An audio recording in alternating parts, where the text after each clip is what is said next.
মানে রিসেন্টলি একটা বিষয় দেখে খুব বেশি ডিসঅ্যাপয়েন্ট হয়ে গেলাম। মানুষ সম্পর্কের প্যাটার্ন বোঝে না। আমরা তো মানুষ, সামাজিক জীব, তাই না? এবং আমরা প্রত্যেকটা মানুষ কিন্তু অনেকগুলো সম্পর্কের বেড়া জালে জড়িয়ে থাকি। আমাদের জীবনে অনেকগুলো রিলেটিভস থাকে, তাই না? অনেকগুলো সম্পর্ক থাকে, মা বাবা, ভাই বোন, খালা, চাচা, মামা, ফুপু, অনেকগুলো সম্পর্ক, অসংখ্য কাজিনস, অনেকগুলো সম্পর্ক থাকে। কিন্তু দেখবেন প্রত্যেকটা সম্পর্ক প্যাটার্ন কিন্তু ডিফারেন্ট ডিফারেন্ট, তাই না? প্রত্যেকটা সম্পর্কের প্যাটার্ন ডিফারেন্ট।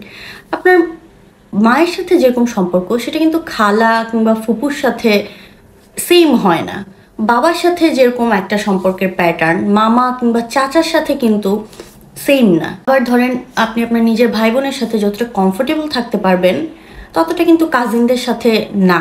এবং পৃথিবীতে এই যে যত সম্পর্ক রয়েছে সব সম্পর্ক ছাপিয়ে সবচেয়ে বেশি ইম্পর্ট্যান্ট যেটা, সেটা কিন্তু হাজব্যান্ড ওয়াইফের সম্পর্কটা। দেখেন, একজন পুরুষের কাছে তার ওয়াইফের চাইতে ইম্পর্ট্যান্ট কিন্তু আর কেউ না।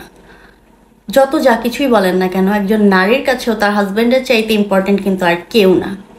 এবং এই যে সম্পর্কটা, এই সম্পর্কটা সৃষ্টিকর্তা অন্যভাবে তৈরি করে দিয়েছেন। এবং আপনি আপনার হাজব্যান্ডকে অনেক নামে ডাকতে পারেন, অনেকভাবে পরিচয় করাতে পারেন।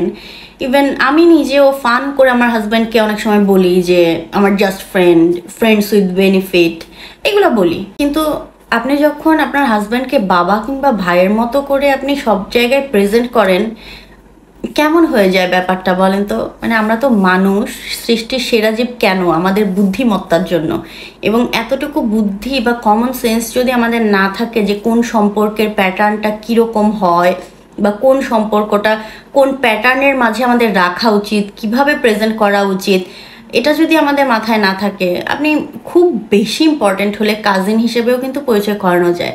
বাট প্রথমে আপনি একজনকে বাবা বা ভাই হিসেবে যখন প্রেজেন্ট করলেন, এরপর ওই লোকটা কিভাবে আপনার হাজব্যান্ড হয়ে যায়, বা আপনার হাজব্যান্ডকে আপনি কিভাবে ভাই বা বাবা হিসেবে প্রেজেন্ট করেন, এটা কিভাবে সম্ভব? সম্পর্কের প্যাটার্ন বোঝাটা কতটা জরুরি দেখেন। দুটো মানুষ কখন একসাথে থাকার বৈধতা পায়? হাজব্যান্ড ওয়াইফ হবার পর। এটা তো লুকিয়ে ছুপিয়ে রাখার কোনো কিছু না, তাই না?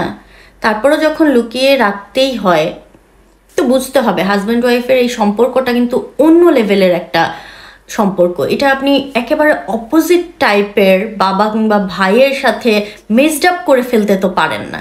যখন এটা মেজড আপ করেই ফেলেন, সে জিনিসটা কিন্তু নোংরা একটা বিষয় হয়ে যায়।